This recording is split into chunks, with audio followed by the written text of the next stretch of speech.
नमस्कार दोस्तों, एक बार फिर से स्वागत है आपका उत्तराखंड एग्जाम गुरु में। जैसा कि आप जानते हैं दोस्तों, हम आपके लिए लगातार जो उत्तराखंड पीसीएस के मेंस की कॉपियां हैं वो लेके आते रहे हैं और उसी कड़ी में ये आज का वीडियो है। और इस वीडियो में हम आपको बताएंगे कि कैसे जो है उत्तराखंड लोक सेवा आयोग में लोअर पीसीएस से अपर पीसीएस की में एग्जाम्स में मार्किंग की जाती है। ये जो कॉपी है वो उत्तराखंड लोअर पीसीएस में चयनित अभ्यर्थी की है जो नायब तहसीलदार के पद पर चयनित हुए हैं। फिलहाल उन्होंने अपना नाम यहाँ पर बताने के लिए मना किया है क्योंकि उनका अभी अपर पीसीएस भी है, तो वो चाहते हैं कि वो अपर पीसीएस की कामयाबी के बाद अपना एक इंटरव्यू साथ में दें। इसलिए उन्होंने एक कॉपी हमें उपलब्ध करवाई है और वो जब जैसे ही वो सफल होंगे, उम्मीद करते हैं कि वो अवश्य सफल हों, उसके बाद हम उनका इंटरव्यू आपसे अवश्य करवाएंगे। तो चलिए वीडियो स्टार्ट करते हैं। देखिए दोस्तों, लोअर पीसीएस का जो पैटर्न है आप जानते ही हैं। अब लोअर पीसीएस एग्ज़ाम जो है जल्द ही इसका नोटिफिकेशन आ सकता है। जैसे ही कोई ऑथेंटिक खबर इसके बारे में हमारे पास होगी, हम जल्द ही उसके लिए वीडियो लेके आएंगे। तो जैसा कि आप जानते हैं, लोअर पीसीएस में जो मेंस एग्ज़ाम होता है उसमें दो पेपर होते हैं। मेंस में पेपर फर्स्ट होता है जिसमें होता है जीएस फर्स्ट, जीएस वाला पोर्शन, और ये कॉपी है जीएस वाले पोर्शन की। और सेकंड पेपर जो होता है उसमें हिंदी और ऐसे प्रिसाइज राइटिंग, ट्रांसलेशन इत्यादि रहता है। तो सेकंड पेपर का हमने पूरी डिटेल आपको पहले करवा दी है। तो चलिए आज फर्स्ट पेपर में देखते हैं किस प्रकार से उत्तर लेखन किया गया है और किस प्रकार से अंकन किया गया है। चलिए मैं पहले आपको टोटली अंक दिखवाता हूँ कि कितने कितने मार्क्स जो है प्राप्त हुए हैं। देखिए ये आप देख पा रहे हैं अपनी स्क्रीन पर, ये कॉपी है। इसमें आप देखेंगे कि किस प्रकार से मार्किंग की गई है। प्रश्न संख्या 1 में 4 अंक, 2 में 6.5 अंक, 3 में 1 अंक, 4 में 3 अंक, इस प्रकार से मार्किंग है। इसको हम पूरे वीडियो में फिर देखेंगे आपको।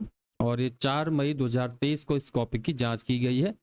कुल 96 अंक यानी कि 96 अंक इसमें प्राप्त हुए हैं। तो चलिए देखते हैं किस प्रकार के उत्तर में किस प्रकार के अंक दिए गए हैं। पहला प्रश्न जो था इस परीक्षा का कि गोविंद बल्लभ पंत के राजनीतिक योगदानों पर प्रकाश डालें। Throw light on the political contribution on the of Govind Ballabh Pant. तो प्रश्न में ये मांगा गया है कि श्री गोविंद बल्लभ पंत के राजनीतिक योगदान क्या क्या थे। तो राजनीतिक योगदान में पॉलिटिकल योगदान ही लिखने हैं और अन्य सामाजिक योगदान या आर्थिक योगदान नहीं लिखने हैं। तो प्रश्न की डिमांड यह है और शब्दों की सीमा 100 है। अब उत्तर लेखन जब आप करते हैं तो मुख्य परीक्षा में आपके जो तथ्यात्मक विवरण है वो काफ़ी मायने रखते हैं, खासकर लोअर पीसीएस एग्जाम्स में। देखिए, तो उत्तर दिया है चयनित अभ्यर्थी द्वारा कि गोविंद बल्लभ पंत का राजनीतिक योगदान, उन्होंने हेडिंग डाली और सीधे उत्तर लेखन किया। तो यहाँ से पॉइंट टू पॉइंट इन्होंने उठा के आंसर लेखन यहाँ पर स्टार्ट कर दिया। देखिए, राज्य के विकास में योगदान हेतु सन 1803 में हैप्पी क्लब की स्थापना काशीपुर में की गई। तो राज्य के विकास में, क्योंकि पॉलिटिकल विकास हो लोगों का, उसके लिए इन्होंने क्या की, यह काशीपुर में हैप्पी क्लब की स्थापना की।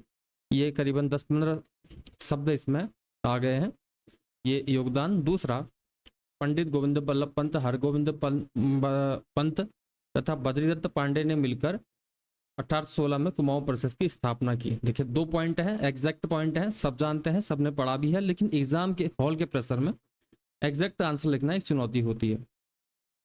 अब यहाँ पर इन्होंने तीसरी शब्द जो लिखा है कि 1826 में कुमाऊं परिषद का कांग्रेस में विलय हो गया। इस पॉइंट को यहाँ पर अगर नहीं भी लिखा जाता तो चल जाता, लेकिन हालांकि कभी शब्द कम पड़ जाता है या कुछ अतिरिक्त जोड़ने के लिए अभ्यर्थी इस प्रकार का आंसर लिखते हैं कि 1826 में कुमाऊं परिषद का कांग्रेस में विलय हो गया। इससे कोरिलेट हम कर सकते हैं कि कुमाऊं परिषद जो है इतनी बड़ी हो गई थी, यह स्ट्रक्चर इस प्रकार का था कि उसका कांग्रेस में विलय हो गया। और कुमाऊं परिषद की स्थापना में गोविंद बल्लभ पंत का योगदान था। ये उत्तर प्रदेश राज्य के प्रथम मुख्यमंत्री बने। उत्तराखंड से भारत रत्न प्राप्त करता एक मात्र व्यक्ति थे। इनके 26 जनवरी 1957 को यह प्रदान किया गया। भारत रत्न प्राप्त करने वाले उत्तराखंड के एकमात्र व्यक्ति हैं अभी भी। इनको यह 26 जनवरी 1957 को यह प्रदान किया गया। और मृत्यु पर्यंत ये जो है 1957 से भारत के गृह मंत्री के रूप में उन्होंने कार्य किया। भारत छोड़ो आंदोलन के समय गांधी जी, नेहरू और अन्य कांग्रेसी नेताओं के साथ जेल भेजे गए और पंडित जवाहरलाल नेहरू पंत जी को हिमालय पुत्र तथा उनके साथी गोविंद बल्लभ महाराष्ट्र कहते थे। तो ये इन्होंने 8 पॉइंट्स बना रखे हैं। कुछ पॉइंट्स एग्जैक्ट हैं, कुछ पॉइंट जो हैं थोड़ा सी आंसर से भटकते हुए हैं। ये मेरा इसमें एग्जामिनेशन है, तो इसी हिसाब से अंक भी इसमें दिए गए हैं, क्योंकि एग्जामिनर भी देखता है कि किस प्रकार के अंक दिए जाएं। तो केवल 4 अंक मिले हैं। कुछ फैक्ट बहुत बढ़िया थे, कुछ फैक्ट जो थे आपके एकदम फैक्टल, जैसे कुमाऊं परिषद की स्थापना वाला फैक्ट एकदम एग्जैक्ट। और दूसरा आपका काशीपुर में इनके द्वारा हैप्पी क्लब की स्थापना, ये एकदम एग्जैक्ट पॉइंट से इन्होंने स्टार्टिंग की है। चलिए अगला प्रश्न देखते हैं। ये सूचना के अधिकार के अधिनियम के अंतर्गत प्रमाणित प्रति है जो आपको रिजल्ट के बाद मिलती है। अब 25 शब्दों की सीमा में 2.50 अंक यानी कि 2.5 अंकों के 4 प्रश्न होंगे आपके पास। तो निम्नलिखित पर संक्षिप्त टिप्पणियां लिखनी है, तो इनके बारे में बताना है। देखिए, पंडित गंगादत्त उप्रेती के बारे में पूछा गया प्रश्न। ये 2021 का लोअर पीसीएस एग्जाम का पेपर है। क्योंकि पंडित गंगादत्त उप्रेती जो थे प्रसिद्ध कवि थे, आपने सुना भी होगा। कुमाऊं भाषा में इनके द्वारा भाषा का जो है वैज्ञानिक अध्ययन इनके द्वारा किया गया था। ये कुमाऊं मंडल से संबंधित थे। तो गंगादत्त उप्रेती आपने नाम सुना होगा, उत्तराखंड के प्रसिद्ध कवि थे। इनके द्वारा कई जो मशहूर किताबें हैं वो लिखी गई हैं। जैसे इनके द्वारा ज़्यादातर साइंटिफिक लैंग्वेज लिखा कि साइंटिफिक मतलब स्टडी करके ये जो अपना लेखन करते थे वो करते थे। हालांकि इसमें इनको नंबर 2.5 नंबर में से केवल आधा नंबर दिया गया है, क्योंकि उत्तर लेखन में इनके द्वारा किसी भी किताब का नाम नहीं लिखा गया है। जैसे कि इनकी एक बुक थी, आपने नाम सुना होगा कई बार, proverbs and folk sports of Kumaon and Garhwal. अगर ये नाम यहाँ पर लिखा जाता तो इसमें जो अंक हैं एंड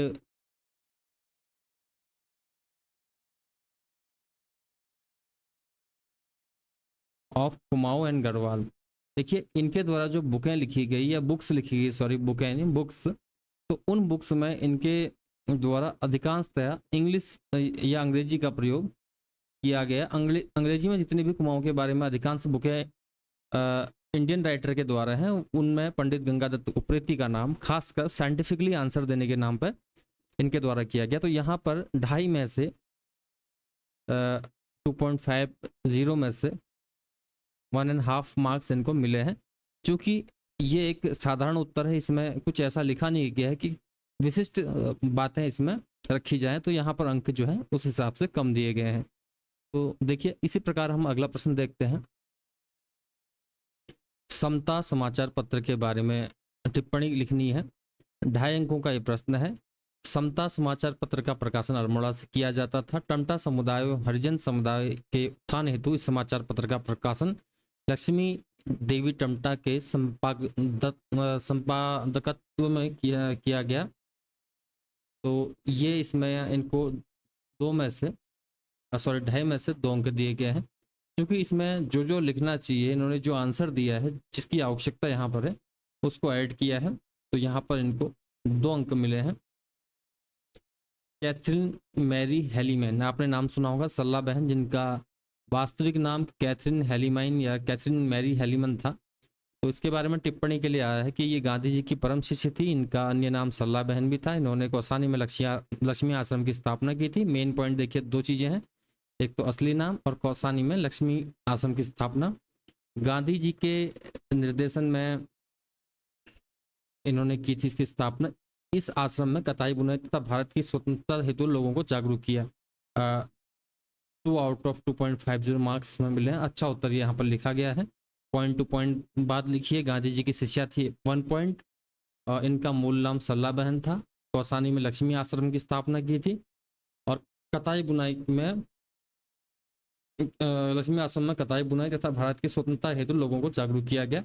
4 पॉइंट्स क्लियर किए हैं एक उत्तर में। देखिए इतना बढ़िया उत्तर है, तो इसमें 2 अंक यहाँ पर मिले हैं।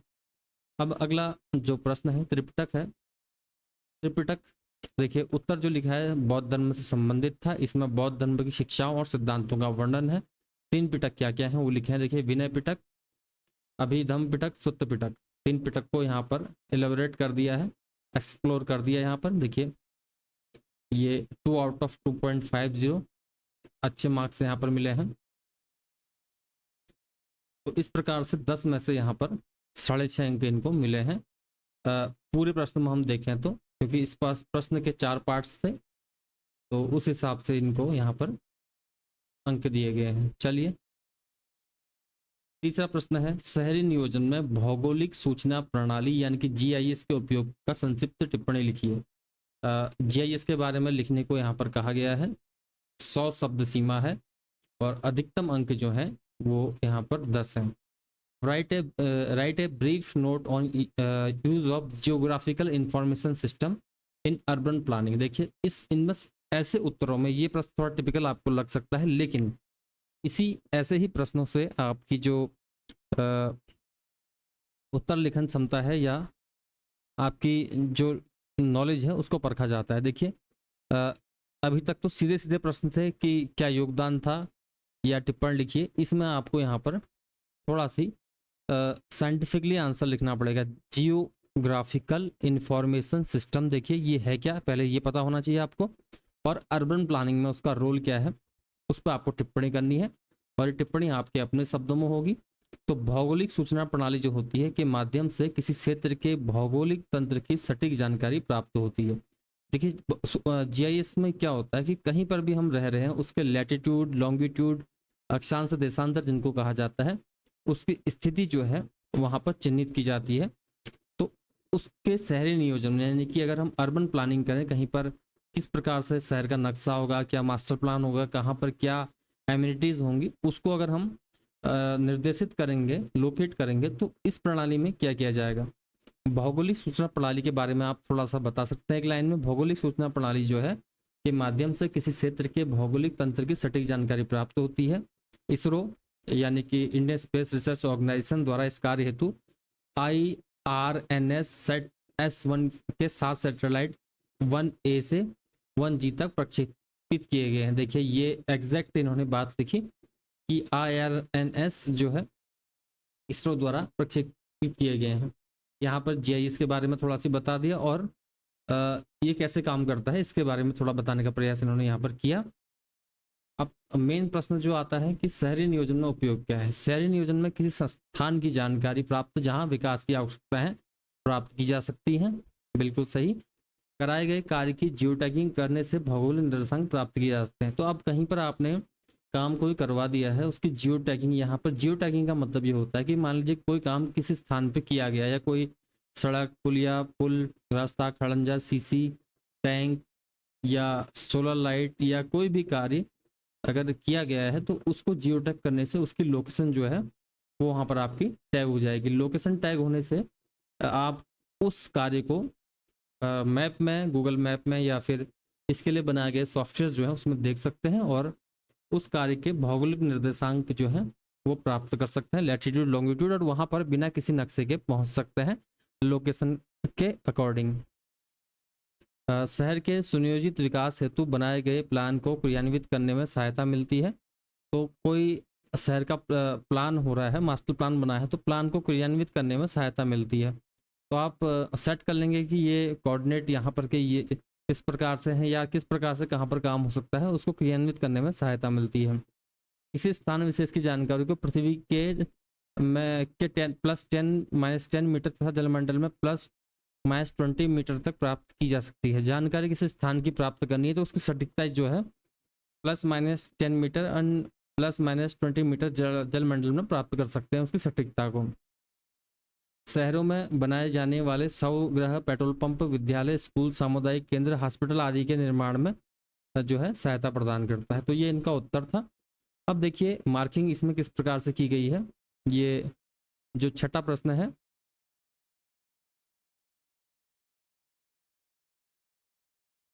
इसमें मैं आपको मार्किंग दिखाता हूं कि आयोग में एग्जामिनर ने प्रश्न संख्या 3 है। तो किस प्रकार से मार्किंग गई है? प्रश्न संख्या 3 में केवल 1 अंक यहाँ पर दिया गया। देखिए दोस्तों, आप हो सकता है ये उत्तर जो है एग्जामिनर को अच्छा ना लगा हो, या इसमें जो फैक्ट वो चाहते हैं वो ना मिले हों। अभी तक संक्षिप्त टिप्पणी मांग रहे थे, हो सकता है कुछ एक्स्ट्रा हो गया, लिखा गया है यहाँ पर, तो तब यहाँ पर केवल 1 अंक दिया गया है, क्योंकि जो तथ्य वो मांग रहे थे आपको वही लिखना होता है। सबसे बड़ी बात ये रहती है। तो यहाँ पर इन्होंने इतना जो ये लिखा है, इसकी आवश्यकता उत्तर में नहीं थी। तो हालांकि ये फैक्ट अच्छा है, लेकिन उत्तर की प्रश्न की डिमांड नहीं है, इसलिए यहाँ पर अंक नहीं दिया गया। अब जियो टैगिंग निर्देशांक विकास की आवश्यकता है, वहाँ प्राप्त की जा सकती है। इसके अलावा इसमें कोई ऐसा फैक्ट नहीं आया जो उत्तर को जो है सेटिस्फाई कर पाए, इसलिए यहाँ पर अंक जो है 1 दिया गया है। हालांकि उत्तर ये अपने आप में, अगर ये कॉलेज या स्कूल के एग्ज़ाम होते, वहाँ पर इनको अच्छे खासे 6 मार्क्स मिलते, लेकिन चूंकि ये लोअर पीसीएस का जैसा एग्ज़ाम है, इसलिए इनको 1 ही अंक मिला है दोस्तों। लेकिन किसी प्रश्न को ना आने का या किसी प्रश्न में कम अंक आने का ये मतलब नहीं है कि आपके अंक जो है कम है या फिर आप एग्ज़ाम में पिछड़ गए हैं, क्योंकि टोटल जब आपका एग्रीगेट देखा जाता है तो आपका पूरा first paper, second paper, interview या जितने भी पेपर किसी एग्ज़ाम में होते हैं वो देखे जाते हैं। इसलिए कहीं पर आपको उत्तर नहीं भी आता है तो आपको कुछ ना कुछ लिखना है, क्योंकि देखिए अगर यहाँ पर ये छोड़ देते तो 1 नंबर इनका यहाँ पर ये रह जाता, और ये 1 नंबर जो है मेरिट में काफ़ी काम आता है। तो कोई भी प्रश्न ना छोड़ा जाए, क्योंकि सब्जेक्टिव पेपर्स में माइनस मार्किंग का प्रावधान नहीं है फिलहाल उत्तराखंड पीसीएस में। अगला प्रश्न है नैनो टेक्नोलॉजी, प्रश्न संख्या 4 है।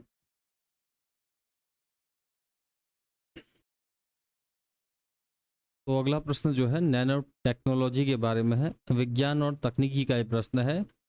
नैनो टेक्नोलॉजी क्या है? भारत में फसल उत्पादन हेतु ये कैसे लाभदायक है? देखिए नैनो टेक्नोलॉजी क्या होती है ये बताना है, और how it is beneficial for crop production in India ये पूछा गया है। तो नैनो टेक्नोलॉजी के माध्यम से अत्यंत छोटे कण जो होते हैं 1 nm से 100 nm तक का अध्ययन किया जाता है। इस तकनीक या प्रौद्योगिकी का उपयोग कृषि, चिकित्सा एवं उद्योगों में किया जाता है। ये नैनो टेक्नोलॉजी है। तो फसल उत्पादन में इसका उपयोग क्या है? नैनो कणों का उपयोग कर उर्वरकों में किया जाता है, जिसके कारण उर्वरक भूमि में पर्याप्त मात्रा में मिलकर पौधों को पोषक तत्व प्रदान करते हैं। पहला इन्होंने ये लिखा है, जैविक कीटनाशकों में नैनो कणों का प्रयोग कर फसलों को कीटनाशकों से बचाना संभव हो सका। पहले की तुलना में फसलों को होने वाला नुकसान कम हुआ है। नैनो बीजों का उपयोग करने से नई किस्म के बीज उत्पादकता में वृद्धि कर किसानों की आय को बढ़ाने में सहायक हो रहे हैं। नैनो प्रौद्योगिकी का प्रयोग कर उन्नत किस्म के बीजों का संरक्षण किया जा रहा है। तो इसमें इन्होंने आउट ऑफ 10 3 नंबर प्राप्त किए हैं। क्योंकि देखिए दोस्तों, कम अंक प्राप्त करना या किसी में 7 किसी में 3 अंक प्राप्त करना ये लगा रहता है। क्योंकि ऐसा है, जब आप एग्रीगेट में मार्क्स लेते हैं तो आपके केवल एक प्रश्न के नहीं, पूरे प्रश्न पत्र में और प्रश्न पत्र के साथ पूरे जितने पेपर्स हो रहे हैं उनमें आपके मार्क्स क्या आ रहे हैं वो आपकी मेरिट डिसाइड करता है। हो सकता है किसी टॉपिक में साइंस का स्टूडेंट कमज़ोर हो, किसी टॉपिक में आर्ट्स का कमज़ोर हो, तो ऐसा नहीं समझना कि हम जो हैं आर्ट्स के विद्यार्थी हैं तो हम इसको नहीं दे सकते, या साइंस के विद्यार्थी हैं तो एग्ज़ाम को क्लियर नहीं कर सकते। चाहे कोई भी सिविल से का एग्ज़ाम हो, चाहे छोटा हो बड़ा हो, उसमें आपकी ऑल ओवर नॉलेज देखी जाती है, न कि किसी एक विषय में आपका जो स्पेशलिटी है या किसी एक विषय में आपके ज्ञान को देखा जाता है। तो चलिए अगला प्रश्न जो है उत्तराखंड से संबंधित है। काफ़ी अच्छा प्रश्न है, ये टिप्पणी वाला प्रश्न है, इसमें अच्छे अंक आते हैं और ऐसे अंकों को प्रश्नों को आपको छोड़ना नहीं है। और हालांकि जितने भी प्रश्न आप बना सकते हैं यथासंभव आपको बनाने चाहिए, क्वेश्चन आप ना छोड़ें। अगर आप क्वेश्चन छोड़ते हैं तो उससे आपका नुकसान होता है। तो चलिए 5वां प्रश्न जो है उस पर आज हम चर्चा करते हैं कि निम्नलिखित पर संक्षिप्त टिप्पणी लिखिए। 25 शब्द सीमा है और 2.5 अंकों का प्रश्न है। उत्तराखंड के सीमावर्ती जिलों से भारत तिब्बत व्यापार। देखिए पहले दोस्तों प्रश्न को पढ़ना है, इसको मैं आपको के सामने थोड़ा सी इसकी व्याख्या कर दूंगा। देखिए उत्तराखंड के सीमावर्ती जिले जो हैं वो क्या क्या हैं आपको पता है। जैसे ऊपर से चमोली है, उत्तरकाशी है या पिथौरागढ़ है। ऊपर उत्तरकाशी है, चमोली है और पिथौरागढ़ है। पिथौरागढ़ के नीचे चंपावत है ये सीमावर्ती जिले हैं, ये जो जिले हैं अन्य देश से सीमा साझा करते हैं। अब इन जिलों का सीमावर्ती व्यापार, जिलों से भारत तिब्बत व्यापार, भारत तिब्बत व्यापार आप देख सकते हैं तिब्बत की सीमा कहाँ से लगती है, मोस्टली चमोली और पिथौरागढ़ जनपद से तिब्बत की सीमा लगती है। तो आपने सुना होगा भूटांतिक व्यापार या भोटिया व्यापार, तो वो यही जानना चाहता है, तो आपको यहाँ पर ये उत्तर देना है। देखिए उत्तराखंड के सीमावर्ती जिलों यथा उत्तरकाशी, चमोली और पिथौरागढ़ से भोटिया जनजाति को तिब्बत की हूण जनजाति से व्यापार होता था। यह व्यापार विभिन्न दर्रों यथा थांगला, नीति, माणा एवं लिपुलेख से सन 1962 तक होता था। बाद में भारत चीन युद्ध के बाद ये बंद करना पड़ा। तो 2.5 में से यहाँ पर 1 अंक प्राप्त हुआ है। स्वर्ण जयंती ग्राम स्वरोजगार योजना, SGSY इसको कहा जाता था। SGSY योजना जो है इसको NRL ने प्रतिस्थापित कर दिया, तो इसके बारे में थोड़ा सा पूछा गया है। स्वर्ण जयंती ग्राम स्वरोजगार योजना की शुरुआत 1999 में की गई थी। इस योजना का उद्देश्य ग्रामीण क्षेत्रों में निवासियों को रोजगार उपलब्ध कराकर उनका जीवन स्तर को ऊंचा करना था। थोड़ा सी भाषा शैली जो रहती है आपकी अगर अच्छी रहती तो आपके मार्क्स जो हैं वो यहाँ पर अच्छे आते हैं। फिलहाल इसमें 2.5 अंक मिले हैं। ये मार्किंग आपको दिखाने के लिए मेरा एक प्रयास है। उत्तराखंड के सकल राज्य घरेलू उत्पाद में विभिन्न क्षेत्रों का योगदान। तो देखिए अब जो क्वेश्चन उत्तराखंड में आ रहे हैं उसमें क्या हो रहा है, देखिए दोस्तों, सकल राज्य घरेलू उत्पाद यानी कि उत्तराखंड के बजट के प्रश्न अच्छे खासे आने लग गए हैं। और आपको उत्तराखंड की आर्थिक समीक्षा को पढ़ लेना आवश्यक है। देखिए यहाँ पर इन्होंने योगदान प्राथमिक, द्वितीयक और तृतीयक क्षेत्र का लिखा है, फिर भी इसमें 1 अंक मिला है। प्रश्न उत्तर अच्छा दिया है लेकिन फिर भी 1 अंक मिला है। देखिए इतने अच्छे उत्तर में आपको 1 अंक मिल रहा है, तो आप लगा लीजिए कितनी टफ मार्किंग यहाँ पर की जाती है कभी कभी। अब देखिए रन ऑफ द रिवर तकनीक, 2.5 अंकों का ये प्रश्न है। इस तकनीक के माध्यम से नदी की मुख्य धारा से पानी को एक गोल के माध्यम से किसी अन्य स्थान पर ले जाकर टरबाइन को चलाकर यांत्रिक ऊर्जा को विद्युत ऊर्जा में बदला जाता है। बाद में इस गोल के पानी को पुनः नदी की मुख्य धारा में छोड़ दिया जाता है। देखिए क्या टेक्निक है, इसमें क्या किया जाता है। देखिए माना कोई बड़ी नदी आ रही है तो उसको छोटे छोटे रास्तों से गुजार के, क्योंकि जब पानी बड़े से छोटे रास्तों में जाएगा तो उसके फोर्स में तेजी आएगी, यानी कि गतिज ऊर्जा बढ़ जाएगी। तो गतिज ऊर्जा बढ़ जाएगी तो उसकी गति के कारण पानी में ऊर्जा है वो टरबाइन चला के विद्युत ऊर्जा में परिवर्तित हो जाएगी। जब ये विद्युत ऊर्जा बन जाएगी तो पानी को दोबारा से नदी में छोड़ दिया जाएगा। तो ये run of the river technique है। हालांकि भाषा शैली उत्तर की काफ़ी मायने रखती है। तो 10 में से 3.5 अंक टोटल पार्ट्स पूरे सभी पार्ट्स में इसमें आए हैं अभ्यर्थी के जो चयनित हुए हैं।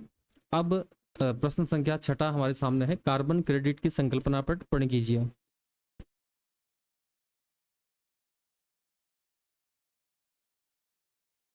तो 6ठे प्रश्न पर अब हम नज़र डालते हैं। देखिए ये 6ठा प्रश्न है। सबसे पहले देखते हैं कितने अंक इसमें प्राप्त हुए हैं। तो 6ठे प्रश्न में इनको 1 से 1/2 अंक प्राप्त हुए हैं। अब लास्ट में मैं ये विवेचना भी करूंगा कि किस प्रकार से जो मार्किंग होती है आपकी जो है मेरिट को तय करती है। देखिए पहले मैं इस प्रश्न को आपका क्लियर कर दूं, क्या उत्तर लिखा है, कितने अंक आए हैं। देखिए कार्बन क्रेडिट की संकल्पना पर विचार कीजिए, टिप्पणी लिखिए। किसी भी देश द्वारा निर्धारित कार्बन उत्सर्जन के मानक से कम कार्बन उत्सर्जन करने पर कार्बन क्रेडिट प्राप्त किया जाता है। यदि कोई देश निर्धारित कार्बन उत्सर्जन से अधिक कार्बन उत्सर्जन कर रहा है तो वो किसी ऐसे देश को जो कम कार्बन उत्सर्जन करता है को सहायता प्रदान की जाती है। भारत सरकार द्वारा COP26 में ग्लासगो में हुए सम्मेलन में वर्ष 2070 तक नेट जीरो कार्बन उत्सर्जन का लक्ष्य रखा गया है। कार्बन उत्सर्जन तथा ग्रीन हाउस गैसों के उत्सर्जन को कम करने के लिए वर्ष 1997 में क्योटो प्रोटोकॉल पर भारत द्वारा हस्ताक्षर किए गए हैं। धारणीय विकास के 17 लक्ष्यों तथा 169 सहायक लक्ष्यों में कार्बन उत्सर्जन को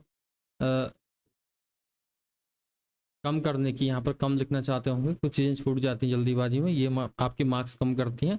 भारत सरकार कम करने की नीति अपनाई गई है। भारत सरकार द्वारा वर्ष 2030 तक अपनी ऊर्जा जरूरतों को 50% भाग नवीकरणीय ऊर्जा स्रोतों से प्राप्त करने का लक्ष्य COP26 में लिया गया है। तो 10 में से मात्र 1 से 1/2 अंक यहाँ पर दिए गए हैं। तो ये अंकन है। इसी प्रकार उत्तराखंड की धरातली एवं नदी प्रणाली का विवेचना कीजिए। देखिए उत्तराखंड की धरातली दशा जो है इसमें यहाँ पर जैसे ज्योग्राफी का प्रश्न है तो हल्का सा डायग्राम भी रखा जा सकता है। हालांकि लोअर PCS के एग्जाम में इतना टाइम मिलता नहीं ना, फिर इतनी जगह होती है आंसर शीट में कि आप डायग्राम बनाएं, फिर भी एक हल्का सा डायग्राम यहाँ पर बनाया जाए तो अच्छे मार्क्स मिल सकते हैं। तो इस हिसाब से इनको यहाँ पर जो मार्क्स मिले हैं, तो ये प्रश्न संख्या आपका 7 है। आप देख सकते हैं 7 में 4 से 1/2 मिले अंक। तो उत्तर क्या लिखा है इन्होंने, देखिए। उत्तराखंड की धरातली दशा जो है, उत्तराखंड में निम्न प्रकार की धरातली दशा है: गंगा का मैदान, हरिद्वार के नीचे के क्षेत्रों का, तराई क्षेत्र, अत्यधिक तराई वाला क्षेत्र, उपजाऊ भूमि की उपलब्धता, भाबर क्षेत्र, कंकड़ पत्थर वाला क्षेत्र, शिवालिक क्षेत्र। उत्तराखंड के 7 जिलों में विस्तृत है। दून क्षेत्र 24 से 32 किलोमीटर का चौड़ा क्षेत्र है, प्रमुखतः दून। और लघु हिमालय, मध्य हिमालय 9 जिलों में विस्तृत है। लघु हिमालय या मध्य हिमालय, महान हिमालय, ट्रांस हिमालय। और इस प्रकार से 8 भाग यहाँ पर इनके द्वारा बताए गए हैं। यहाँ पर शिवालिक क्षेत्र को किसी हिमालय के पार्ट में अगर सम्मिलित कर लिया जाता तो थोड़ा सा उत्तर और अच्छा हो जाता। इस प्रकार अगर आप उत्तर लिखते हैं तो मान लीजिए उत्तराखंड का नक्शा है, एक मैं अपना मोटा मोटा आइडिया दे दूँ आपको। तो इस प्रकार से अगर ये यहाँ पर डिवाइड कर दिया जाए, जैसे ऊपर का ट्रांस हिमालय हो गया जो टच एरिया है, फिर नीचे उससे महा हिमालय, उससे नीचे, क्योंकि ऊंचाई के बढ़ते हुए क्रम में जैसे जैसे हम ऊपर को जाते हैं उत्तराखंड के नक्शे में दक्षिण से उत्तर की ओर, तो ऊंचाई भी बढ़ती जाती है। अगर यहाँ पर ये बनाया जाता तो थोड़ा से अंक अच्छे प्राप्त हो सकते थे। और ये आपका धरातली दशा है। हालांकि इसमें 2 प्रश्न साथ साथ हैं, एक तो धरातली दशा और नदी प्रणाली। तो 10 अंकों का ये प्रश्न है। अब देखिए दूसरा पार्ट जो लिखा है इन्होंने, उत्तराखंड में का नदी प्रणाली पाई जाती है। राज्य में मुख्य रूप से 3 नदी तंत्र पाया जाता है: यमुना नदी तंत्र, बंदरपुष्प पर्वत के यमुनोत्री, हिमनद के यमुनोत्री कांठा से निकलती है। सहायक नदी टॉन्स, आसन, कृष्णागाड़। और दूसरा है अलकनंदा नदी तंत्र, संतोपंत शिखर के संतोपंत ताल से निकलती है। प्रमुख नदियां मंदाकिनी, नंदाकिनी, पश्चिमी धौलीगंगा। तीसरा है काली नदी तंत्र, जांक्सर श्रेणी के व्यास आश्रम कालापानी नामक स्थान से निकलती है। सहायक नदियां हैं गौरी गंगा, सरयू, कुंठी, ग्यांगटी। तो 10 में से इसमें इनको 4 से 1/2 यानी कि 4.5 अंक यहाँ पर दिए गए हैं। उत्तर इनका अच्छा है। कुछ फैक्ट जो है यहाँ पर अच्छे लिखे हैं इन्होंने, कुछ में थोड़ा सी मिसअंडरस्टैंडिंग सी हुई है। हालांकि मार्क्स अच्छे हैं इनके, 4 से ऊपर के मार्क्स जो है इस प्रकार के पेपरों में अच्छे माने जाते हैं। चलिए अगला प्रश्न जो है, निम्नलिखित पर संक्षिप्त टिप्पणियां लिखिए। 25 शब्दों की सीमा है, 2.5 अंक का एक प्रश्न है। भारत में ने हाल ही में ग्लोबल इनोवेशन पार्टनरशिप समझौता किस देश के साथ हस्ताक्षर किया है, इसके मुख्य प्रावधान क्या है? तो इन्होंने जो उत्तर लिखा है इसमें इनको 0 अंक मिले हैं, क्योंकि इन्होंने प्रश्न न छोड़ते हुए इसका कुछ ना कुछ आंसर लिखा है, ताकि अगर प्रश्न कहीं पर से रिलेट करे तो 1 अंक आए। हालांकि ये प्रयास इनका असफल रहा है। फिर भी आपको प्रयास करना चाहिए कि किसी भी जो परीक्षा है सब्जेक्टिव टाइप, उसमें आपको पूरे के पूरे प्रश्नों के उत्तर लिखने हैं, ताकि आपका 1 या आधा नंबर 2 नंबर जो भी हो बन पाए। G20 समूह का संक्षेप में वर्णन करें। 2.5 अंक है। यह विश्व की 20 उभरती हुई अर्थव्यवस्था का समूह है। इसमें सम्मिलित देश हैं। विभिन्न व्यापारिक समझौतों के माध्यम से तकनीकी हस्ताक्षर कर टैरिफ मूल्य कम कर आपसी सहयोग प्रदान करते हैं। भारत G20 का सदस्य देश है। इसमें थोड़ा सा उत्तर में अगर G20 की अध्यक्षता वर्ष 2023 में इंडिया ने की है, इसको भी ऐड किया जाता तो अंक जो है थोड़ा बढ़ सकते थे। हालांकि आधा ही नंबर इनको यहाँ पर मिला है। वर्तमान में श्रीलंका के आर्थिक और राजनीतिक संकट का संक्षेप में वर्णन करें। तो 2022 में शायद ये एग्जाम हुआ है। तो वर्तमान में श्रीलंका में आर्थिक व राजनीतिक संकट गहराया हुआ है। श्रीलंका की आम जनता ने वहां प्रधानमंत्री राष्ट्रपति को अपदस्थ कर दिया। कुछ समय पूर्व वहां पर डीजल और पेट्रोल की कमी को पूरा करने के लिए भारत द्वारा सहायता प्रदान की गई थी।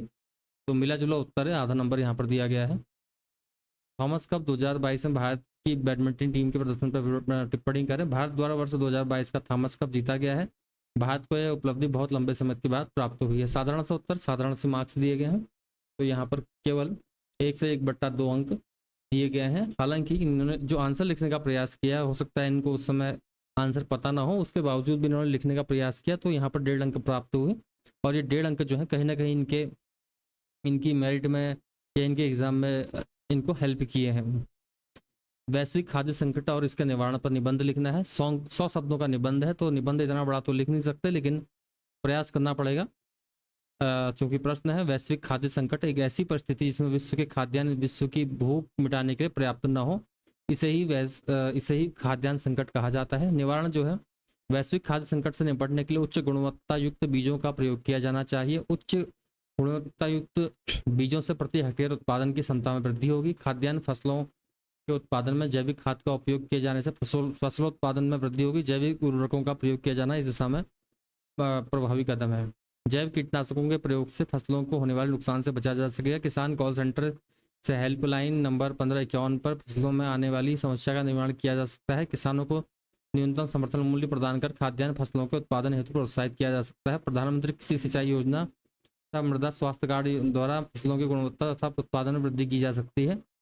उपरोक्त अनुसार खाद्यान्न संगठन का निवारण किया जा सकता है। तो इन्होंने अपने जो है आंसर में योजनाओं को भी सम्मिलित किया है। तो यहाँ पर इनको 5 अंक मिले हैं, अच्छे अंक हैं, करीबन 50% अंक हैं। 10वां प्रश्न है, उत्तराखंड सरकार द्वारा महिलाओं के लिए उत्तराखंड जमींदारी उन्मूलन तथा भूमि सुधार अधिनियम में किए गए परिवर्तन का संक्षेप वर्णन कीजिए।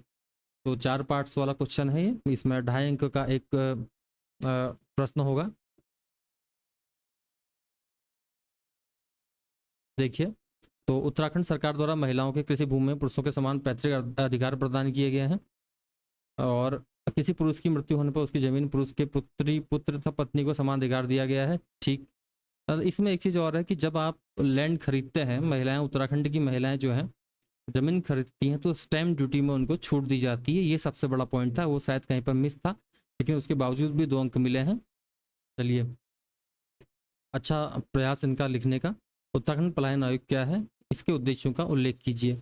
तो मित्रों, उत्तराखंड पलायन आयोग के बारे में पूछा गया। उत्तराखंड पलायन आयोग का गठन जो है उत्तराखंड में हो रहे पलायन को रोकने के लिए गठित किया गया है। इसका उद्देश्य जो है पलायन को रोकने हेतु राज्य सरकार को पर्वतीय क्षेत्रों आजीविका प्रदान करने हेतु सुझाव प्रदान करना है। क्योंकि कम छोटा उत्तर इसमें लिखना पड़ता है, तो इसलिए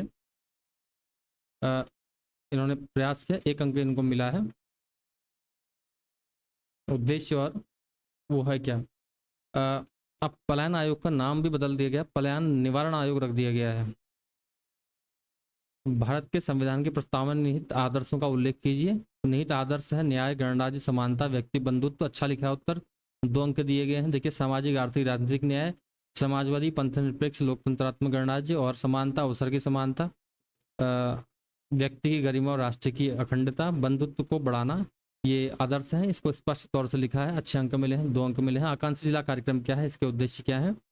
आकांक्षी जिला कार्यक्रम के माध्यम से ऐसे जिले जिनमें विकास अपेक्षाकृत कम हुआ है के विकास हेतु कार्यक्रम चलाए जाते हैं। उद्देश्य क्या है, इसका उद्देश्य ऐसे जिलों को विकसित कर परफॉर्मिंग जिलों की सूची में लाना है। उदाहरण हरिद्वार आकांक्षी जिला है, हरिद्वार उत्तराखंड का एक आकांक्षी जिला है। तो इस प्रकार से इसमें इनको 1 अंक मिला है, 2 1 2 1, यानी कि कुल 6 अंक मिले हैं।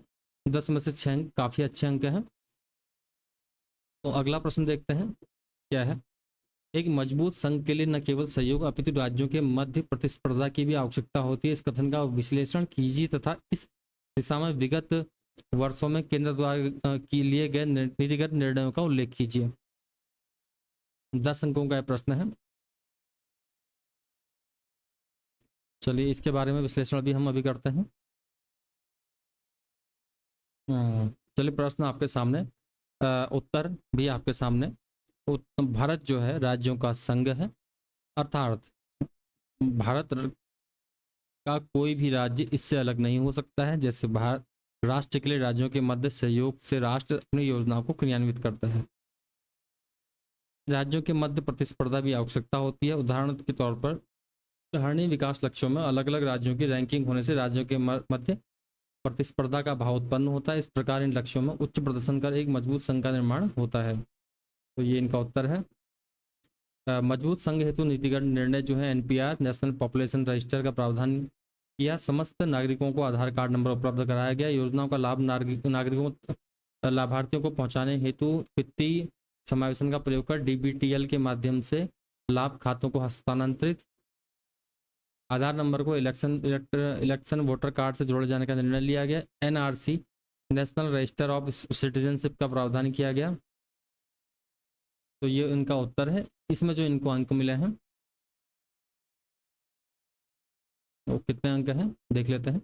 प्रश्न संख्या 11वां है। 11वें में इनको मिले हैं 4 अंक। 4 अंक यहाँ पर इनको प्राप्त हुए हैं। कंप्यूटर की सेंट्रल प्रोसेसिंग यूनिट क्या है? इसके मुख्य घटक अरिथमेटिक, लॉजिक यूनिट तथा कंट्रोल यूनिट को उपयुक्त ब्लॉक डायग्राम के द्वारा समझाइए। तो ब्लॉक डायग्राम अगर यहाँ बना होगा तो अच्छे मार्क्स मिले होंगे। ठीक है, सेंट्रल प्रोसेसिंग यूनिट क्या होता है? कंप्यूटर का दिमाग होता है, मस्तिष्क होता है। कंप्यूटर में होने वाली समस्त गणनाएं सेंट्रल प्रोसेसिंग यूनिट के माध्यम से की जाती हैं। सीपीयू के द्वारा आंकलित डाटा को कंप्यूटर स्क्रीन पर देखा जाता है। ठीक है, ये सीपीयू है, arithmetic, logic unit, control unit, input unit, output unit और रजिस्टर। इस प्रकार से इसको दिखाया गया है ब्लॉक डायग्राम के माध्यम से। इनपुट डिवाइस इसके द्वारा डाटा प्रविष्ट कराया जाता है, उदाहरणतः माउस, कीबोर्ड आप जानते हैं। सीपीयू इसके द्वारा अंतर्गत register, cache memory, primary memory, arithmetic एवं लॉजिक यूनिट तथा कंट्रोल यूनिट होती है। अर्थमेटिक एंड लॉजिक यूनिट द्वारा गणनाएं की जाती हैं तथा कंट्रोल यूनिट द्वारा डाटा निर्देश के अनुसार नियंत्रण किया जाता है। आउटपुट डिवाइसेस आप जानते हैं, आंकड़ित किया हुआ डाटा जो है सूचना के रूप में प्रदर्शित किया जाता है, उदाहरण मॉनिटर, प्रिंटर आदि। क्योंकि आप भी जो ये वीडियो देख रहे हैं कंप्यूटर स्क्रीन पे या मोबाइल स्क्रीन पे देख रहे हैं, तो ये एक आउटपुट डिवाइस है। आउट ऑफ 10 ही गेट्स 5 मार्क्स, तो 5 नंबर इनको मिले हैं। अगला जो क्वेश्चन है वो है सामुदायिक विकास कार्यक्रम यानी कि कम्युनिटी डेवलपमेंट प्रोग्राम की विफलता ने भारत में पंचायती राज व्यवस्था के लिए मार्ग प्रशस्त किया है। इस कथन की संक्षेप में व्याख्या कीजिए। तब भारत में पंचायती राज व्यवस्था की प्रमुख उपलब्धियों का उल्लेख कीजिए। देखिए, भारत में सामुदायिक विकास कार्यक्रम की शुरुआत कब हुई थी उसके बारे में लिखा गया है कि 1951 से 52 में हुई। सामुदायिक विकास कार्यक्रम के क्रियान्वयन की समीक्षा हेतु भारत सरकार द्वारा 1957 में बलवंतराय मेहता समिति का गठन किया गया।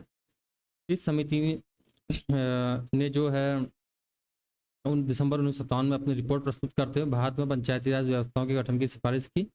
उक्त अनुशंसाओं तथा अन्य समितियों की सिफारिश पर 73वें संविधान संशोधन अधिनियम 1992 द्वारा पंचायतों को संवैधानिक दर्जा प्रदान किया गया। तो ये इनका उत्तर है। इसके अलावा पंचायती राज व्यवस्था की प्रमुख उपलब्धियां जो हैं, ग्राम के विकास हेतु विकास योजनाओं में स्थानीय लोगों को द्वारा ही चुना जाता है। सामुदायिक सहभागिता की भावना जागृत हुई है। विकास हेतु प्रमुख समितियां नियोजन एवं विकास समिति, शिक्षा समिति, स्वास्थ्य समिति, प्रशासनिक समिति, जल एवं जैव विविधता समिति, निर्माण समिति, 6 समितियां जो है पंचायतों में गठित की जाती हैं। अनुसूचित जाति जनजातियों को महिलाओं पंचायतों में आरक्षण दिया गया। पंचायत राज में 29 विषयों में से 14 विषयों को प्रबंधन स्थानीय लोगों को दिया गया। पंचायतों का कार्यकाल निर्धारित किया गया। बहुत सी चीज़ें हैं, इसको तो आप अच्छा खासा लिख सकते हैं। तो 10 में से 6 नंबर इनको यहाँ पर मिले हैं। काफ़ी अच्छे अंक और काफ़ी अच्छा उत्तर भी। शिक्षा का अधिकार अधिनियम के क्रियान्वयन में प्रमुख चुनौतियाँ क्या हैं? उन्हें दूर करने के उपाय सुझाइए। संसद द्वारा 86वें संविधान संशोधन अधिनियम 2002 द्वारा शिक्षा को मूल अधिकार घोषित किया गया तथा संविधान के अनुच्छेद 21A में इसका उल्लेख किया गया। इस मूल अधिकार को प्रत्येक व्यक्ति तक पहुंचाने के लिए निःशुल्क एवं अनिवार्य शिक्षा अधिनियम 2009 संसद द्वारा पारित किया गया। इस अधिनियम को 1 अप्रैल 2010 से लागू किया गया। चुनौतियां जो है, लोगों में जागरूकता की कमी है। अभी भी कुछ लोग अपने बच्चों को स्कूल भेजने से विशेष रूप से लड़कियों को कतराते हैं। विशेष तौर पर ग्रामीण या देहाती इलाकों में स्कूलों में बुनियादी सुविधाओं का अभाव है, जैसे स्कूल की बिल्डिंग, छात्र छात्राओं के लिए अलग अलग शौचालय का न होना, छात्र शिक्षक का उचित अनुपात न होना। दूर करने के उपाय जो है, शिक्षा का अधिकार अधिनियम का व्यापक प्रचार प्रसार किया जाना चाहिए। रूढ़िवादी मानसिकता को दूर करने का प्रयास किया जाना चाहिए। प्रत्येक 1 से 3 किलोमीटर के दायरे में प्राथमिक स्कूल तथा 5 से 7 किलोमीटर के दायरे में माध्यमिक स्कूल खोले जाने चाहिए। स्कूलों में बुनियादी सुविधाएं उपलब्ध कराई जाएँ। उचित छात्र शिक्षक अनुपात राष्ट्रीय शिक्षा नीति 2000 के अनुसार किया जाए। तो 7 अंक इनको यहाँ पर मिले हैं। देखिए, कहीं पर आपके अंक कम होते हैं तो आप घबराएं ना। यहाँ पर देखिए 7 अंक इन्होंने लिए हैं, तो 2-3 अंकों का लैप्स कहीं पर हुआ होगा, वो यहाँ पर गेन किया है। अगला प्रश्न है 15वां प्रश्न। निम्नलिखित पर संक्षिप्त टिप्पणी लिखिए। 2.5 अंकों का प्रश्न है। भक्त दर्शन कर्मभूमि के समाचार पत्र के संपादक थे। यह समाचार पत्र 1939 में लैंसडाउन पौड़ी से छपता था। इनके संपादकत्व में पृथक राज्य आंदोलन एवं स्वतंत्रता आंदोलन में महत्वपूर्ण भूमिका निभाई गई। टिहरी राज्य भूमिका निभाई गई। टिहरी राज्य प्रजामंडल के लिए एवं टिहरी में लोकतंत्र स्थापित करने के लिए लेख छपते थे। तो 2.5 अंक में से 2.5 अंक पूरे मिले हैं। देखिए, कहीं पर आप बहुत अच्छा उत्तर लिखते हैं तो पूरे अंक भी आपको यहाँ पर मिलते हैं। नानकमत्ता उत्तराखंड के उधम सिंह नगर में स्थित है। यह स्थान सिख धर्म का पवित्र स्थान है। उत्तराखंड की यात्रा के दौरान सिख धर्म के प्रथम गुरु नानक देव जी यहाँ ठहरे थे। तो 1.5 अंक यहाँ पर 1 से 1/2 अंक मिले हैं। काफ़ी अच्छे अंक ये भी। मनसबदारी प्रथा क्या है? मनसबदारी प्रथा मुगल सम्राट अकबर के समय में औरंगजेब के समय तक थी और किसी भी व्यक्ति को मनसब उसकी जात के आधार पर, श्रेणी के आधार पर प्रदान किया जाता था। मनसबदारी व्यवस्था के अनुसार जितने सैनिक रखे जाने के आधार एवं वेतन के आधार पर मनसब प्रदान किया जाता था। औरंगजेब के समय 327 मनसब थे, तो 2 अंक यहाँ पर इनको मिले हैं। इंडियन हिस्ट्री का प्रश्न है आउट ऑफ 2.50। गीता रहस्य इस पर टिप्पणी लिखनी है। गीता रहस्य की रचना बाल गंगा तिलक के द्वारा की गई। इसमें तिलक के द्वारा गीता का विवरण नए एवं व्यवस्थित रूप में दुनिया के सामने रखा गया, तो 2 अंक इनको मिले हैं। टोटल आपको 10 में से 8 अंक यहाँ पर मिले हैं। देखिए दोस्तों, मैं क्या था, पिछले जो लास्ट में पहले आपको कम अंक मिले हैं, तो आप घबराना नहीं है, उत्तर आपको लिखना है कुछ ना कुछ। लास्ट में आपको यहाँ पर 8 अंक मिले हैं। देखिए 15वें प्रश्न में 16वां प्रश्न है उत्तराखंड के पंचप्रयाग विष्णुप्रयाग अलकनंदा पश्चिमी धौली गंगा का संगम, बहुत बढ़िया। अलकनंदा मंदाकिनी नंदप्रयाग, कर्णप्रयाग में अलकनंदा पिंडर गंगा, रुद्रप्रयाग में अलकनंदा मंदाकिनी, देवप्रयाग में अलकनंदा भगीरथी का। हालांकि इनको यहाँ पर 1.5 अंक मिले हैं, यहाँ पर ज़्यादा अंक की गुंजाइश भी बन सकती थी। फिलहाल इनको यहाँ पर 1.5 मार्क्स मिले हैं।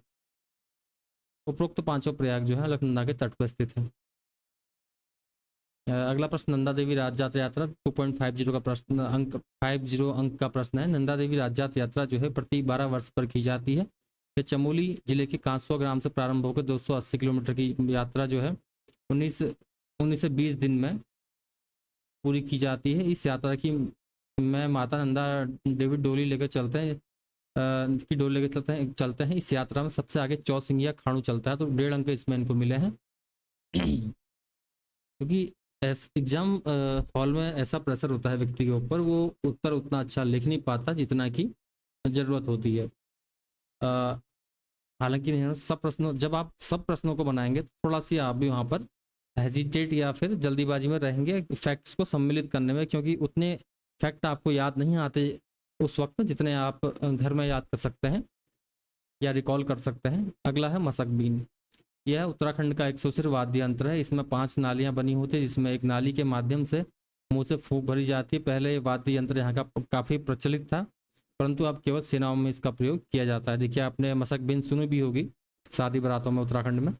नालंदा बिहार राज्य का एक प्रसिद्ध जिला है। मौर्य काल एवं गुप्त काल के समय यह अत्यधिक प्रसिद्ध है। इसमें नालंदा विश्वविद्यालय में बौद्ध धर्म की शिक्षा दी जाती थी। प्रसिद्ध चीनी यात्री हेनसांग ने यहाँ 15 वर्षों तक अध्ययन किया तथा यहाँ से जाते समय बहुत सारे बौद्ध ग्रंथ लेकर गया था। 6 अंक मिले हैं टोटली। वैसे इस वाले पार्ट में 1.5 अंक मिला है, तो 10 में से 6 अंक काफ़ी अच्छे अंक यहाँ पर मिले हैं। देखिए 36 पेज अभी तक हम चल चुके हैं, और आप ये ना समझें कि उत्तर कहीं पर बहुत बेकार लिखा है, कहीं पर बहुत अच्छा लिखा है। देखिए 36 पेज आपको लिखने हैं 3 घंटे में, और बहुत सी चीज़ें लिखनी है। अभी गणित वाला पोर्शन भी इसमें लास्ट में आएगा, उसको लास्ट में हम क्लियर करेंगे। अगला है भारत में जनसंख्या वृद्धि के कालों की समीक्षा कीजिए। 10 अंक है। भारत में जनसंख्या के विभिन्न काल जो अवस्थाएं हैं, उच्च जन्म दर, उच्च मृत्यु दर। इस काल में उच्च जन्म दर और उच्च मृत्यु दर होने से जनसंख्या लगभग स्थिर बनी रही। इस काल में चिकित्सा सुविधाओं की कमी के कारण मृत्यु दर उच्च थी। उच्च जन्म दर तथा निम्न मृत्यु दर, इसमें चिकित्सा सुविधाओं का विकास हो जाने से मृत्यु दर में गिरावट आई तथा जनसंख्या विस्फोट की अवस्था उत्पन्न हो गई। उच्च जन्म दर तथा निम्न मृत्यु दर की अवस्था सबसे खतरनाक अवस्था होती है। निम्न जन्म दर तथा निम्न मृत्यु दर, इस अवस्था में जन्म दर विभिन्न कार्यक्रमों के माध्यम से जागरूकता प्रदान कर जनसंख्या वृद्धि को रोकने का प्रयास किया जाता है। भारत में वर्ष 1911 से 1921 के मध्य अत्यधिक जनसंख्या में गिरावट दर्ज की गई, जिस कारण कई प्रकार की महामारी कालो सूखा पड़ना था। भारत में 1961-71 में समय में जनसंख्या वृद्धि दर्ज हुई थी। भारत ने जनसंख्या नीति 2000 के अनुसार 2070 तक जनसंख्या को स्थिर करने का लक्ष्य निर्धारित किया है। तो 5 नंबर मिले हैं इनको आउट ऑफ 10। देखिए 38वें पेज में हम पहुंच गए हैं। टिप्पणी लिखनी है। 18वां प्रश्न है जीन थेरेपी पर। जीन थेरेपी क्या है, विभिन्न प्रकार क्या है। जीन थेरेपी एक ऐसी प्रक्रिया है जिसके माध्यम से जीन सुधार किया जाता है। जीन थेरेपी निम्न प्रकार की होती है। प्रतिस्थापन द्वारा पुराने जीन के स्थान पर नया जीन प्रतिस्थापित करना। जीन सुधार, उपलब्ध जीन्स में युक्त तरीके से सुधार करना। ध्रुवीय उपग्रह प्रक्षेपण वाहन, पोलर सैटेलाइट लॉन्चिंग व्हीकल तथा भूतुल्यकालिक उपग्रह प्रक्षेपण वाहन के मध्य अंतर बताइए। PSLV, इस प्रक्षेपण वाहन के माध्यम से उपग्रह को सूर्य तुल्यकालिक कक्षाओं में स्थापित किया जाता है। सामान्यतः हल्के वजन वाले उपग्रह 700 से 800 किलोग्राम वाले। GSLV, इस प्रक्षेपण वाहन के माध्यम से 36,000 किलोमीटर की ऊंचाई पर 3500 किलोग्राम भार तक के उपग्रह स्थापित किए जाते हैं। 1 अंक इनको यहाँ पर मिला है, आप देख पा रहे हैं। Out of 2.50। जुताई शून्य कृषि को परिभाषित कीजिए। Defined zero litigate agriculture, what are the benefits of zero tillage. जुताई शून्यता के लाभ क्या हैं? ऐसी कृषि जिसमें बिना जुताई के फसलों का उत्पादन किया जाता है, जुताई शून्य कृषि कहते हैं। इस विधि से कम समय श्रम पर अधिक लाभ प्राप्त किया जाता है। इस विधि में फसलों को उगाने हेतु बीजों को विशेष यंत्रों के माध्यम से मृदा में प्रविष्ट कराया जाता है। जैव कीटनाशकों को उदाहरण सहित परिभाषित कीजिए। देखिए, जैव कीटनाशक वो होते हैं 2.50 अंक का भी है, ऐसे कीटनाशक जिनको जैविक विधि द्वारा तैयार किया जाता है, जीव कीटनाशक कहलाते हैं। बेसिलस थुरिनजिएसिस एक प्रमुख कीटनाशक है। इसी प्रकार से ट्राइकोडर्मा है और चीज़ें भी हैं। फिलहाल इन्होंने जो उत्तर लिखा है उन्होंने बेसिलस थुरिनजिएसिस लिखा है। तो 10 में से इसके सभी पार्टों में से 3 से 1/2 अंक प्राप्त हुए हैं, आप देख पा रहे हैं। अगला है 19वां प्रश्न। उत्तराखंड की प्रमुख कृषि फसलें। गेहूं सबसे ज़्यादा उगाई जाने वाली फसल है और 33% भाग पे होती है। प्रमुख जो है हमारे मैदानी जिलों पर होती है। धान जो है दूसरी उगाई जाने वाली फसल है और गन्ना, मक्का, ज्वार, बाजरा, मडुआ इत्यादि उत्तराखंड की प्रमुख फसलें हैं। 1 से 1/2 अंक इनको मिले हैं आउट ऑफ 2.50। भारत में वनों के प्रमुख प्रकार जो है उष्णकटिबंधीय सदाबहार, उष्णकटिबंधीय आर्द्र पतझड़ वन, उष्णकटिबंधीय पर्णपाती वन, मरुस्थलीय वन, तटीय एवं डेल्टाई वन, पीट एवं ज्वारी वन। यहाँ पर इनको 1 से 1/2 अंक मिला है। अगला प्रश्न जो है, पर्यटन से आप क्या समझते हैं? भारत के 6 स्वास्थ्य पर्यटन स्थलों की विशेषता बताइए। पर्यटन से आशय किसी एक क्षेत्र के लोगों द्वारा दूसरे क्षेत्र में घूमने जाना, वन भ्रमण करना, प्रकृति का आनंद लेना तथा स्वास्थ्य लाभ आदि प्राप्त करना है। पर्यटन स्थल स्वास्थ्य में हरिद्वार, ऋषिकेश, देहरादून, पतंजलि योगपीठ, रुड़की, नरेंद्र नगर, ये पर्यटन स्थल इन्होंने लिखे हैं। 1 अंक इनको यहाँ पर प्राप्त हुआ है। अगला प्रश्न जो है और लास्ट वाला प्रश्न जो है सबसे इंपॉर्टेंट है लोअर पीसीएस के एग्जाम में। कोयले का शक्ति संचार के रूप में महत्व बताइए। कोयले के प्रमुख उत्पादक देशों के नाम बताइए। 2.5 अंक का ये प्रश्न है। कोयला एक महत्वपूर्ण शक्ति संसाधन है। इसके माध्यम से ऊर्जा प्राप्त की जाती है। इसके प्रमुख प्रकार हैं एंथ्रासाइट, बिटुमेनस, लिग्नाइट, पिटको कोयला। प्रमुख उत्पादक क्षेत्र हैं चीन, भारत, अमेरिका तथा रूस। तो 5 अंक इनके टोटल हो गए हैं 10 में से यहाँ पर। तो अच्छे अंक यहाँ पर इनको मिले हैं।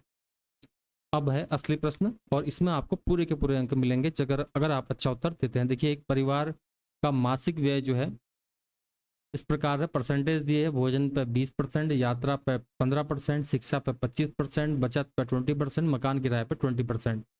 अब शिक्षा तथा यात्रा खर्च का अंतर जो है 4,000। तो परिवार की कुल आय कितनी है? 10 अंकों का यह प्रश्न है। देखिए, शिक्षा पर खर्च 25%, यात्रा पर खर्च 15%, कुल मासिक आय बराबर टोटल जो परसेंटेज है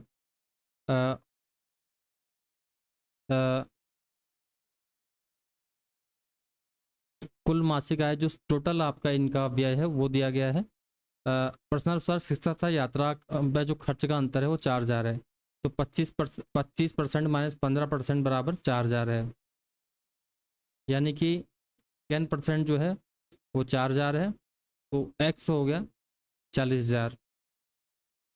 परिवार की जो कुल आय है वो 40,000। तो सीधा सीधा उत्तर इन्होंने यहाँ पर है, सीधा उत्तर है, सीधा आंसर। तो 10 ऑफ 10 सबसे अच्छा प्रश्न और सबसे अच्छा उत्तर यहाँ पर। तो इस प्रकार लोअर पीसीएस में जो मार्किंग होती है वो मैंने आपको दिखाई। इस पुस्तिका को दिखाने का उद्देश्य ये है जो बच्चे पहली बार पेपर दे रहे हैं उनको यहाँ पर थोड़ा सी आसानी हो जाए। उम्मीद करते हैं मेरी ये मेहनत आप तक पहुँच पाई है और आपको ये वीडियो पसंद आया है। अगर आपको ये वीडियो पसंद आया तो लाइक करें और इस वीडियो को शेयर करें, किसी और भाई या बहन के काम आए। बाकी टेलीग्राम चैनल से हम आपको इनकी पीडीएफ्स भी उपलब्ध करवाते रहेंगे। इसी प्रकार की वीडियोस के लिए प्लीज़ हमारा चैनल जो है अभी केवल लगभग 3-3.5 हज़ार लोगों का है। हम चाहते हैं कि परिवार बढ़े और हम अच्छे से आपको अच्छे एक्सपर्टीज से प्रश्न पत्र लेके, उत्तर पुस्तिका लेके आपके समक्ष ला सकें और आपकी मदद कर सकें। फिलहाल इस वीडियो में इतना ही। बहुत बहुत धन्यवाद। नमस्कार।